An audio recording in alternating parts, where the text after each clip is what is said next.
So hi all, once again welcome back to Learnify SSLC YouTube ചാനലിൻ്റെ മറ്റൊരു വീഡിയോയിലേക്ക് ഏവർക്കും സ്വാഗതം. സോ നമ്മൾ ഇന്ന് വന്നിട്ടുള്ളത് SSLC കെമിസ്ട്രിയിലെ ചാപ്റ്റർ 1 ആയ periodic table and electronic configuration, അതായത് പീരിയോഡിക് ടേബിളും ഇലക്ട്രോണിക് വിന്യാസവും എന്ന ചാപ്റ്ററിലെ പ്രധാനമായും ചോദിക്കുന്ന, അതായത് സബ്ഷൽ ഇലക്ട്രോണിക് കോൺഫിഗറേഷൻ ചുരുക്കി എഴുത്താണ് നോക്കാൻ പോകുന്നത്. സോ ഈ ഒരു സബ്ഷൽ ഇലക്ട്രോണിക് ചുരുക്കി എഴുത്തിൽ പ്രധാനമായിട്ട് നമ്മൾ അറിഞ്ഞിരിക്കേണ്ട മൂന്നേ മൂലകങ്ങളാണ്. അതിലൊന്ന് helium and neon argon. Helium, neon and argon. അപ്പം ഈ ഒരു മൂന്ന് മൂലകത്തെ അറിഞ്ഞു വെച്ചിരിക്കണം. അതോടൊപ്പം ഇവയുടെ അറ്റോമിക് നമ്പറാണ് ഈ യെല്ലോ കളറിൽ കൊടുത്തിട്ടുള്ളത്. ഈ അറ്റോമിക് നമ്പറും പഠിച്ചു വെച്ചിരിക്കണം. അതായത് ഹീലിയത്തിൻ്റെത് 2 ഇലക്ട്രോൺസ് ആണ്, അതേപോലെ നിയോണിൻ്റെത് 10 ഇലക്ട്രോൺസ് ആണ്, ആൻഡ് ആർഗണിൻ്റെത് 18 ഇലക്ട്രോൺസ് ആണ്. ഈ ഒരു 2, 10, 18, അതായത് ഹീലിയം 2, നിയോൺ 10, ആർഗൺ 18 എന്ന ഈ ഒരു ബോക്സ് നിങ്ങൾ പഠിച്ചു വെച്ചിരിക്കണം. അതായത് എന്താ, ഹീലിയം 2, നിയോൺ 10, ആർഗൺ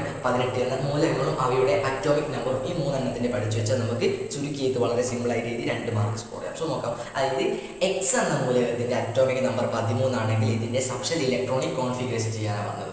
അപ്പോൾ നോക്കാം. അതായത് സബ്ഷൽ ഇലക്ട്രോണിക് കോൺഫിഗറേഷൻ സാധാ മാതിരി. അപ്പം ആദ്യമായിട്ട് എഴുതാം 1s2 and 2s2, 2p6 and 3s2 and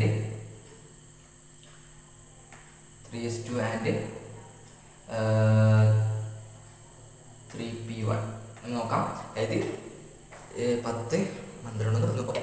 അപ്പോൾ അതാ 1s2, 2s2, 2p6 and 3s2 and 3p1 എന്നാണ് നമ്മൾ എഴുതിയിട്ടുള്ളത്. ഇനി നോക്കേണ്ടത് ഇതിൻ്റെ അറ്റോമിക് നമ്പറിൻ്റെ തൊട്ട്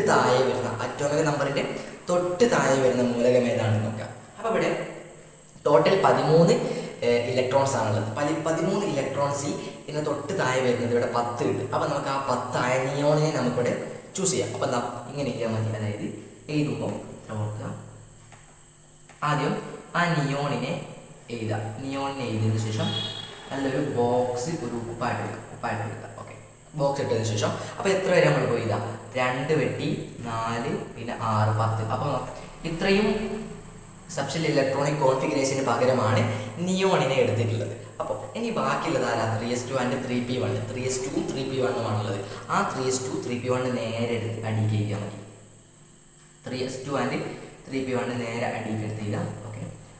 3s2 and 3p1 എന്ന് എഴുതാൻ അതിൻ്റെ 2 മാർക്ക് ഇവിടെ കിട്ടി.